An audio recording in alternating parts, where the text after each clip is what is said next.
Здравейте, приятели, и добре дошли в Папагалски свят, където обсъждаме теми, свързани с нашите папагали. Днешната тема важи за всички наши пернати питомци, но най-вече за големите папагали. Тези, които могат да са така послушни и забавни приятели, но могат да бъдат и опасни, ако не бъдат възпитани правилно.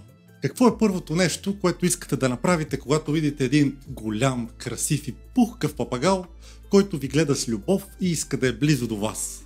Искате да го гушкате като плюшена играчка и да не го оставяте цял ден. Да заспива по гръбче в прегръдките ви, докато с крачета държи вашите пръсти. Това обаче е най-грешното действие, което в дългосрочен план ще ви изиграе лош номер. Днес, за да научим нещо ново за нашите пернати приятели, съм ви приготвил да ви прочета една статия, написана от Светлана Герова от Българския спасителен център за папагали, която наскоро преведоха и публикуваха нашите приятели от Smart Experts във Facebook страницата си. Отиваме им на гости, за да поговорим повече и да снимаме красивият представител на вида какаду Алба, Дон Вито.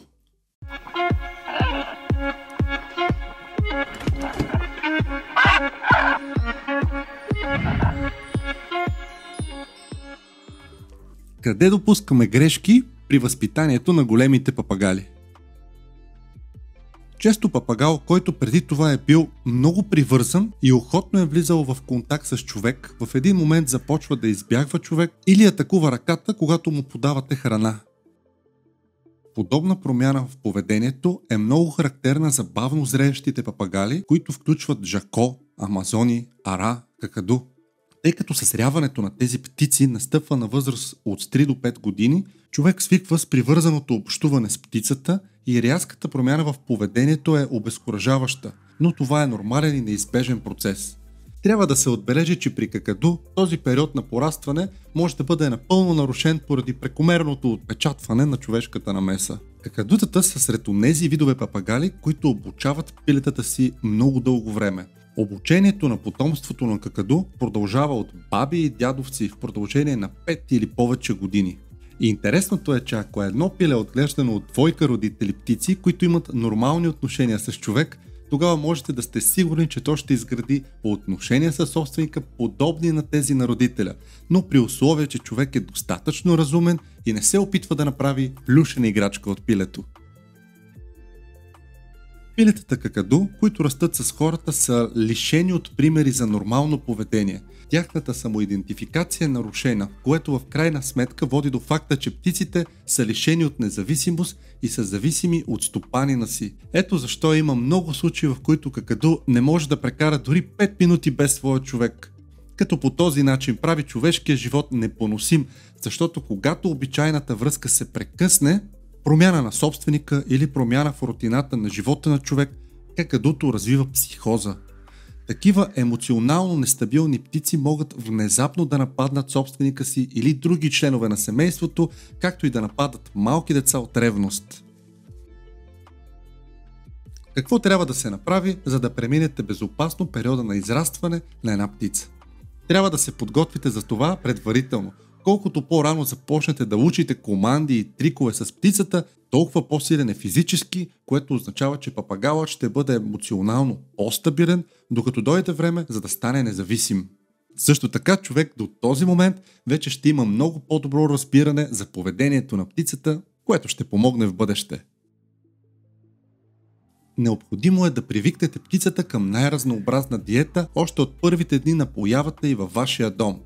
Колкото по-разнообразна е диетата на един папагал, толкова по-високи са неговите когнитивни способности и ниво на интерактивност. Колкото по-разнообразно се храни папагалът, толкова по-любопитен и по-малко податлив на психози и фобии ще бъде. Това е важно за птицата, която по нов начин започва да изгражда отношенията си с околния свят.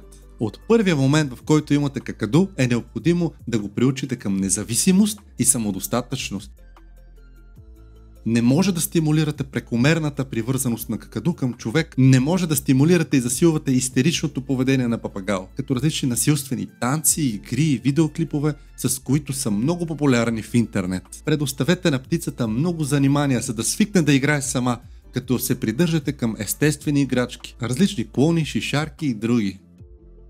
Ако сте от хората, които са претърсили интернет, за да научите всичко налично за вашия папагал, несъмнено сте срещнали думата антропоморфизъм. Това е приписване на човешка форма и други характеристики на животни, неодушевени предмети и обекти. Какаду са птици, които превъзхождат останалите в открадването на сърцата ни. Имат специфични черти, които правят почти невъзможно избягването на антропоморфизирането на тяхното поведение. Както се оказва, чертите, които ни карат да се влюбим в какаду, са същите, които причиняват проблеми с поведението им. Какаду може да е най-големия си враг.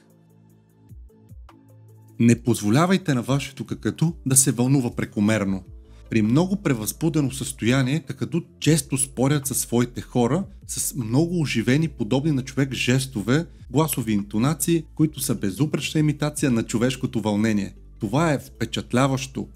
Те обаче не просто се преструват, че са развълнувани. Те са развълнувани. Има повратна точка с какаду, когато вълнението се превръща в агресия. Много прилича на детето, чийто рожден ден е станал поразително хубав. Събитието обаче често завършва с сълзи и истерия. Ще бъде разумно да прекратите вълнението, докато то все още е във фаза щастливо. Този период от време е кратък. Не забравяйте, че винаги може да започнете с по-забавни моменти по-късно, но захапката, която може да получите, защото сте чакали твърде дълго, ще остане дълъг спомен. Устоявайте желанието си за гушкане на какадуто си. Това е най-трудното от всичко, но и най-важното. Пухкавата природа на какаду е най-голямата им сила, но често така, за съжаление, и тяхното падение.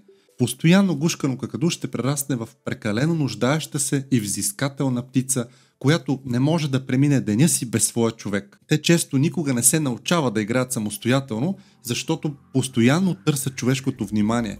Те се превръщат в птици, които изискват сериозна поддръжка, крещят докато не получат това, което са свикнали да очакват от члена на своето човешко стадо. Тези, които имат най-голям успех с какаду, знаят, че никога не трябва да сравняват поведението на какаду с това на хората и разбират, че по-малкото е повече, когато става въпрос за почти всичко, което правят с птицата си.